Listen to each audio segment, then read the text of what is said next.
안녕하세요. 셀코TV 구독자 여러분. 한입 보감의 세입 배한호 한방내과 전문입니다. 오늘은 소금.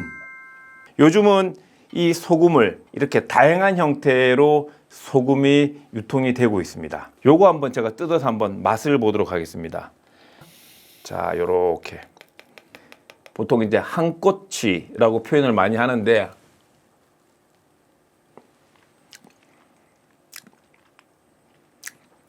여러분들 아시는 것처럼 진짜 잘 만들어진 소금은 약간 단백질 맛도 나고 실제로 단맛이 나거든요. 이 소금도 되게 맛있게 되어 있습니다. 이 소금에다가 또 이렇게 달걀 딱 찍어서 이렇게 이거 보십시오. 이 빛깔. 우리 구독자분들을 대신해서 제가 한번 먹어보도록 하겠습니다.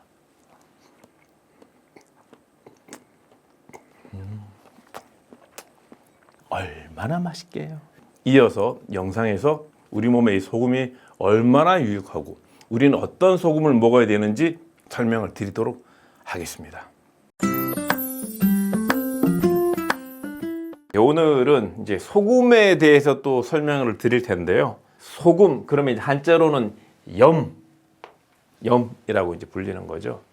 근데 이게 소금이 우리가 이제 잘 모르시는 분들이 많아서 설명을 드리는데, 사실 소금은 우리나라가 이제 천일염이 많다 보니까 천일염이 좋은 거로 생각하시는 분들이 많은데, 동의보감 500년 전 책이나 여러 기록에서도 그렇고 지금도 마찬가지지만 암염을 최고로 칩니다. 암염. 그러니까 바위 속에서 그 나오는 소금을 제일 이제 최고로 치는 거죠. 한자로는 암염, 한글로는 이제 돌소금.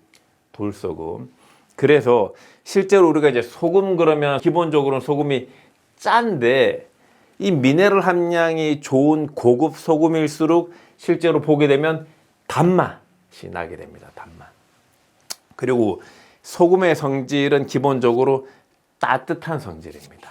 소금의 성질은 기본적으로 따뜻한. 그래서 여성분들 중에서 내가 아랫배가 차다, 손발이 차다 이런 분들은 족욕을 할까, 핫팩을 쓸까, 남들보다 겨울 나기가 어렵다 이런 분들은 제일 먼저 내가 몸이 차다 그러면 생각해야 될 것 중에 하나가 바로 소금인 거죠. 소금. 되게 중요한 얘기입니다. 특정 장기에 조금 더 도움이 된다 이런 표현을 이제 귀경이라고 하는 용어로 많이 사용을 하는데요. 그런데 이제 소금 그러면 소금의 귀경, 특정 장기는 뭐냐면 콩팥입니다. 콩팥. 소금은 콩팥을 좋아지게 하고 콩팥의 어떤 기능을 향상시키는 데 도움이 되는 겁니다. 그런데 여기에서 이 콩팥이라고 하는 것은 신장만 국한해서 얘기를 하는 것이 아니라 골반 주변의 전체적인 기능적인 역할을 다 신장이라고 표현을 하는 겁니다. 그래서 아래쪽에 있는 방광 그리고 위쪽에 있는 콩팥, 그 가운데 여러 가지 이제 움직이는 뭐 통도들, 남자들 같은 경우는 전립선, 여자분들 같은 경우에는 자궁과 난소, 이런 골반 내에서 이루어지는 모든 어떤 기능적인 어떤 움직임들을 다 콩팥이라고 보는 건데, 골반 주변에서 뭔가 문제가 생겼을 때 우리가 1차적으로 선택하는 게 소금이라고 하는 거죠. 그래서 이제 한의사들이 한약을 다룰 때 이 콩팥 쪽, 그 비뇨기계, 생식기계 한약을 다룰 때는 그 한약을 소금물에 적셔서 꺼내가지고 볶아서 쓰기도 하고, 소금과 더불어서 볶아도 쓰는 뭐 어떤 그런 방식을 수치법제라고 하는데, 소금을 이용을 많이 해서 그 약성들이 이 골반 쪽으로 가도록 이렇게 이제 하기도 합니다. 또 한 가지, 최근에 이제 난임 불임이 정말 사회적 문제입니다. 사실 결혼한 그 부부 중에 3분의 1이 이유 없이 임신이 안 되는 분들이 많이 계시거든요.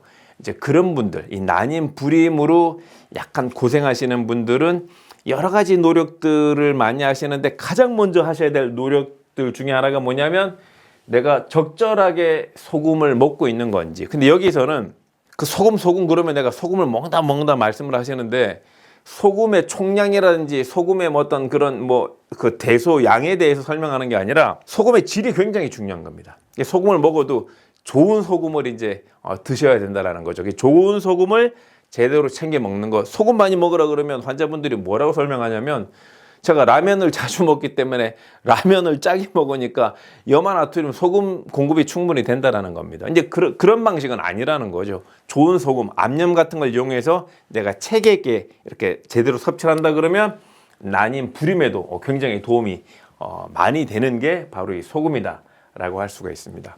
아침에 일어났을 때 첫 이제 양치질이 필요한데 기존의 치약을 쓰시는 것도 좋은데 소금을 이용해서 칫솔질 하는 거, 또 소금을 이용해서 눈 주변을 씻어내 주는 게 되게 중요합니다. 근데 여기에서 많은 분들이 오해를 하고 계신 게 소금으로 양치질하라 그러면 전부 그 천일염, 칫솔 위에다가 올려놓고 이렇게 막 칫솔질 하는 거로 생각을 하시는데 사실은 양치질하거나 세안을 하는 것은 그 각질이 있고 표면이 거친 천일염으로 하는 게 아니라 소금물로 하는 겁니다. 소금물로. 그래서 천일염으로 하시든 암염으로 하시든 충분히 소금이 녹아낸 그 물로 가글 하듯이 넣고 양치질을 하든 가글을 하시는 게 내 건강을 유지시키는 아침에 첫 번째 좋은 습관이고요. 두 번째는 그 소금물을 가지고 눈 주변을 세안을 하는 겁니다. 소금물을 가지고 이렇게 해가지고 눈 주변을, 그러면 정말 눈 주변에 안구통이 있거나 이 관자놀이 쪽에 통증이 있거나 편두통처럼, 그리고 눈이 뻑뻑하거나 이럴 때 소금물로 세안을 하시는 게 되게 도움이 많이 됩니다. 그래서 아침에 일어났을 때 꼭 이 소금물로 양치 세안하시는 거 되게 중요하고요. 또 이 소금물이 쓰이는 데가 있습니다. 보통 이제 우리가 이제 일상적으로 이제 칡기 때문에 소화제를 달고 사는 분들이 많이 계신데, 특히 여성들의 경우에는 소금을 또 잘 이용하시게 되면 이 칡기를 없애는 데 도움이 되는데, 그냥 소금을 드시는 게 아니라 소금물로 드시는 겁니다. 소금물로. 소금을 본인이 먹을 만한 적당한 농도의 짠 그 염도로 해가지고 소금물을 드시는 거죠. 그런데 입으로 먹는 소금은 천일염을 쓰시는 게 아니라 좋은 암염을 쓰셔야 됩니다. 좋은 암염을 구해다가, 좋은 암염의 기준이 뭐냐면 앞에도 설명드렸듯이 약간 단백질 맛, 약간 단맛이 나거든요. 그런 양질의 암염을 가지고 소금물 또는 뭐 요즘은 이제 소금차라고 표현도 하니까 소금물이나 소금차처럼 해서 하루에 100cc, 200cc 따뜻하게 물처럼 드시게 되면 소화불량, 반복적인 식체 이런 것을 없애는 데도 도움이 되는 겁니다. 예를 들어서 내가 이제 소금차로 이용을 하고 싶다. 그러면 이제 이렇게 이제 히말라야 부근에서 채취를 하게 되는 세계적인 암염, 단백질 맛 같은 단맛이 나기도 하는데, 그런 소금을 이용해서 차처럼 드시는 게 채기를 없애는 데 도움이 되는 거죠. 이제 우리가 이제 최근에 뭐 귀에 꽂아서 직접적으로 이제 음원을 듣는 경우들이 많기 때문에, 예전에 나이가 들어서 돌발성 난청, 이명이 많지만 요즘은 10대, 20대들도 이명 난청으로 되게 고생을 많이 하고, 그러면 예전에 비해서 보다 젊은 나이에 청력이 저하되게 됩니다. 그래서 이 이명이나 난청이 있는 분들이 생활 습관 측면에서 하시면 제일 좋은 게 소금베개입니다. 소금베개. 아니, 이명난청이 소금과 무슨 관련이 있지? 이렇게 생각하실 수가 있는데, 앞에서 설명드린 것처럼 이 귀는 한약적으로 봤을 때 오장, 간신, 비폐의 신 중에서 콩팥과 연결이 되어 있는 게 바로 이 귀입니다. 그래서 콩팥 기능이 떨어지게 되면 귀 기능이 떨어지게 되고, 콩팥 기능이 좋아지게 되면 귀 기능의 향상성이 유지가 되는 겁니다. 이 소금을 물론 약간 볶아가지고 소금을 따뜻하게 해야 됩니다. 전자레인지에 돌리든지 해서 따뜻하게 만든 소금을 이제 베개 안에다가 꽉꽉 집어넣어서 늘 이 소금을 베고 주무시는 거죠. 따뜻한 채로. 물론 이제 지나면 식겠죠. 그래서 처음 출발할 때는 따뜻하다가 자다 보게 되면 이제 식을 텐데, 그렇게 소금 베개를 이용해서 베고 자는 습관이 정말 귀의 불편함을 줄여줄 수 있는데 도움이 됩니다. 문헌적인 근거도 있고요. 제가 또 이제 많이 경험을 한 거기 때문에 참고로 해보시면 좋고요. 그 다음에 피부 가려우신 분들이 많죠. 그러니까 매일 샤워를 하고 이제 우리가 비누를 쓰다 보니까 실제로 피부에 있어야 될 유막이 필요 이상 파괴돼서 젊었을 때부터 또 가렵거나, 또는 연세가 드셔서 피부가 건조해져서 가렵거나, 어떤 형태든 피부에 가려움이 있을 때 피부과나 한의원에서 치료 받으시는 것도 중요하지만, 내가 집에서 뭔가 이 피부 가려운데 할 게 없어? 그러면 목욕을 하실 때 욕탕이 있을 경우에 소금물을 풀어놓고 목욕을 하시는 거가 정말 피부에 가려움증을 없애는 데 도움이 됩니다. 물론 이때 소금도 암염처럼 비싼 거는 못 쓰고요. 천일염을 이제 이용을 하시는 거죠. 그런데 뭐 몸에 좋다는 물도 많이 드시면 문제가 되지만 소금에 금기증이 두 가지가 있습니다. 딱 두 가지인데요. 기침이랑 붓는 겁니다. 내가 코로나 후유증, 독감의 후유증으로 이 기침이 잘 멈추지 않는다. COPD라 그래서 만성 폐쇄성 폐질환으로 장기침이 자꾸 반복된다. 천식이 있어서 장기침이 반복된다. 이제 이런 분들은 이제 소금 드시는 것을 조금 이제 조심하셔야 될 필요가 있습니다. 물론 이제 간이 배인 음식을 먹지 말라는 게 아니라 앞에서 설명드렸던 소금, 좋은 소금을 조금 더 챙겨 드시면서 건강을 증진시키는 방식은 오히려 이분들은 조심하셔야 된다라는 거죠. 이제 두 번째는 부종입니다. 몸에 이제 자꾸 붓는 분들이 있거든요.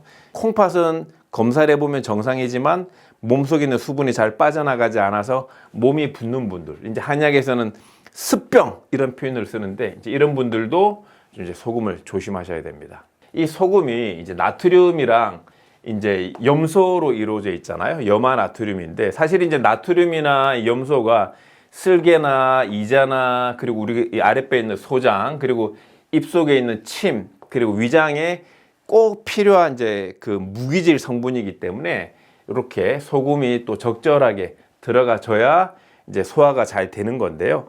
우리가 이제 여기서 꼭 아셔야 될 게 소금 그러면 이게 소금의 종류가 되게 많고 소금이 나는 곳이 다 다른데 자꾸 소금의 양, 소금 하루 섭취량 기준이 뭐죠? WHO 기준의 하루 소금, 염화나트륨의 섭취량은 5g입니다. 하루에 5g. 그렇게만 접근해서는 소금에 대해서 우리가 다 알지를 못하는 겁니다. 그렇게 접근하지 말고 이제 소금의 질이 필요한데 우리가 소금의 질이라고 하는 측면에서 꼭 알아야 될 것은 우리가 흔히 소금 하면서 우리도 모르게 제일 많이 먹는 소금은 정제염입니다. 정제염. 이 정제염은 우리가 먹게 되는 모든 대량 생산된 식품인 라면, 제과, 제면, 장류에는 정제염이 들어갑니다.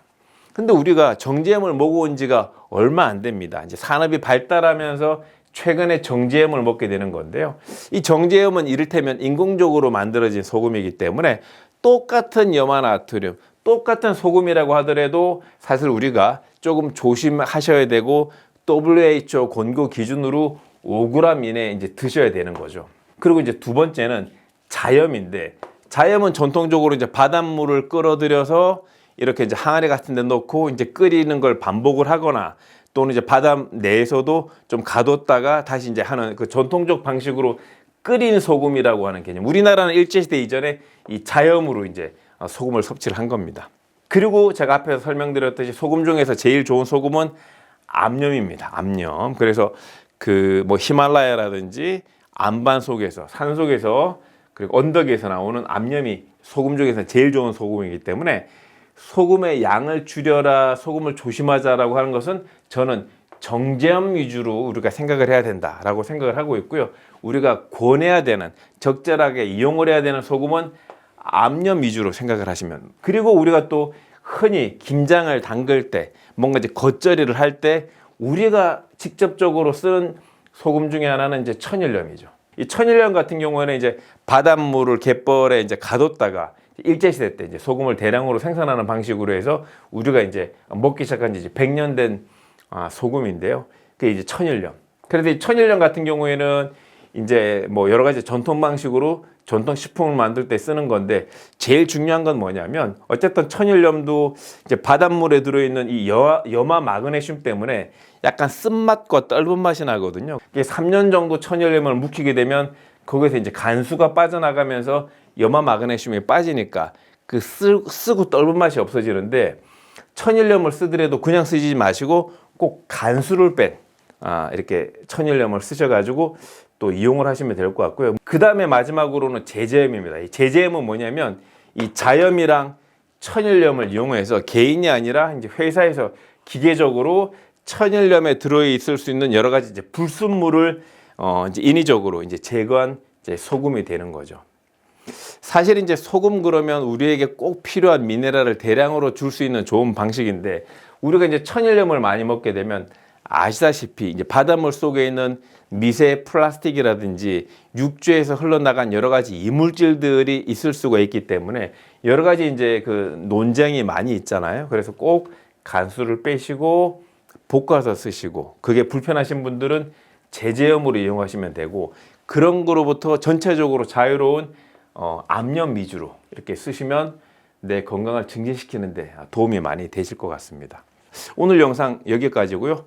유익하셨다면 구독과 좋아요, 알림 설정 부탁드리도록 하겠습니다. 감사합니다.